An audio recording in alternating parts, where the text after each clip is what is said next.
Hello and welcome to Diecast Restos. I'm Jason and this is a Lone Star Roadmaster Impy Supercars Mercedes-Benz 220 SE. It was number 17 in the series and was produced between 1966 and 1976. Mine is missing its right hand door, plus is looking in need of a bit of a tidy up in general.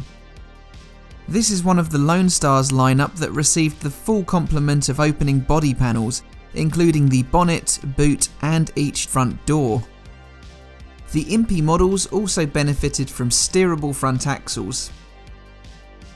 Here is a 220 in better condition, just with slightly different wheels, while this is a real 4-door 220 SE. You may remember I tackled a Matchbox 53B Mercedes 220 SE a long while back. This was based on the 2-door coupe version, which is distinctly different by the visible lack of tail fins. I think I prefer the finned variety.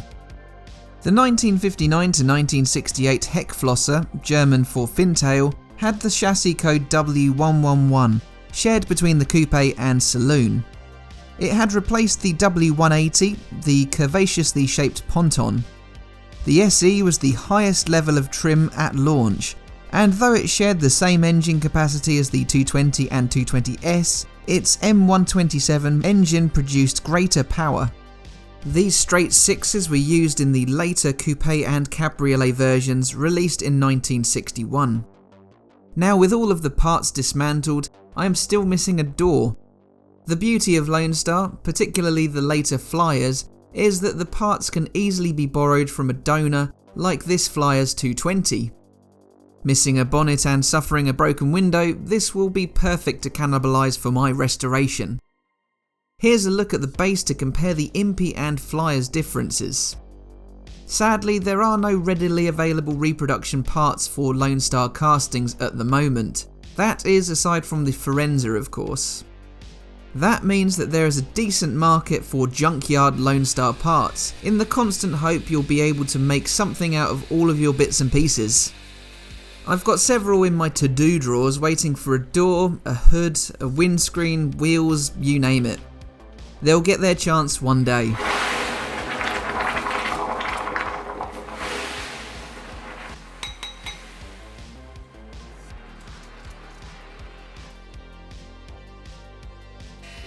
The W111's engine was changed to a 2.3 litre M180 unit in 1965 for the final 3 years of saloon production on the 220S.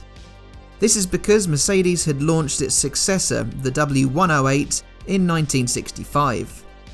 During its 10-year production span, 337,803 W111s were built. And it was innovative too. It featured a retractable seatbelt which had been patented by Mercedes, as well as crumple zones that had been designed into the car for the first time. As for the casting, it was one of the very first Roadmaster Impy Supercars releases in 1966. It came in either off-white to light grey like mine, or a later metallic red, where it could be found with or without the dual headlights. The jewels were removed for the 1969 Flyers releases, which is a shame because they give this casting in particular real character. Before this though, in 1968, Lone Star released a special 220 SE at number 16M for the German and Swedish markets. Both were police conversions, painted dark green with Polizei printed on the bonnet for Germany, Polis for Sweden. Both also featured a blue plastic roof beacon, but were otherwise identical to the standard issue.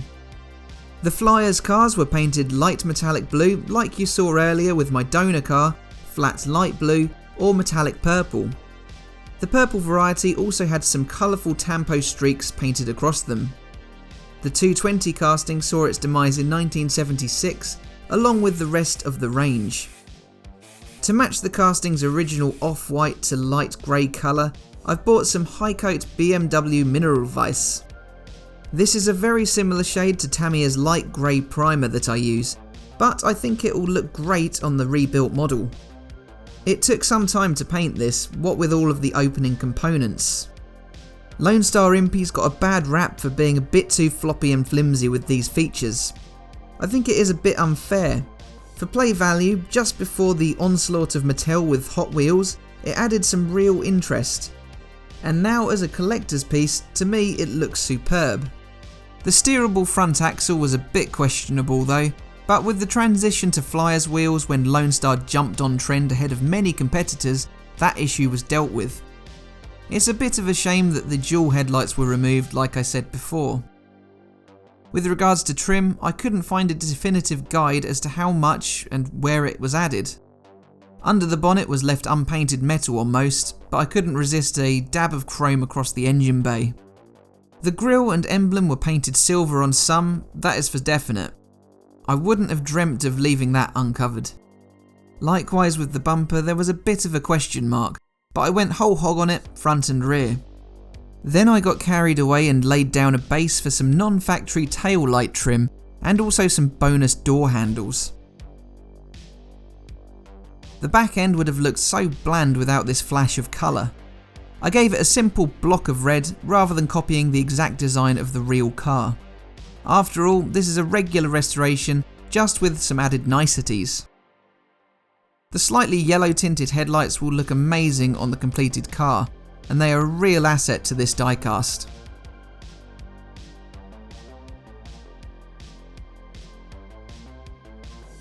Now to put the 220 SE back together again. The polished transparency slots in.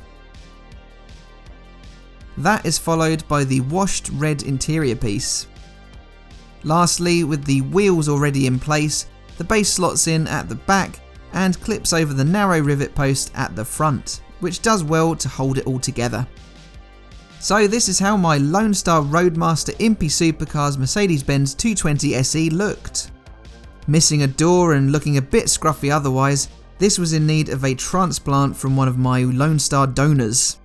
And that's the trouble with the opening parts on Lone Stars. They are so easily broken off and lost forever, meaning donations from other castings is a near constant and ongoing process. But let's take a look at this one post-surgery. I'm super proud of this outcome. The new paint really suits it, while the trim and headlight jewels complement. The window piece has washed up from looking really dull, scratched and dirty. And there's the borrowed door from the donor 220 looking right at home. I added in this bonus red trim at the back, and I think this equally fits its surroundings. What I also really like is the chrome across the wheel trims.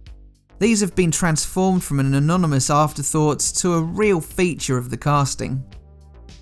Please leave me your thoughts on the makeover in the comment section, and do leave a like and subscribe if you enjoyed it.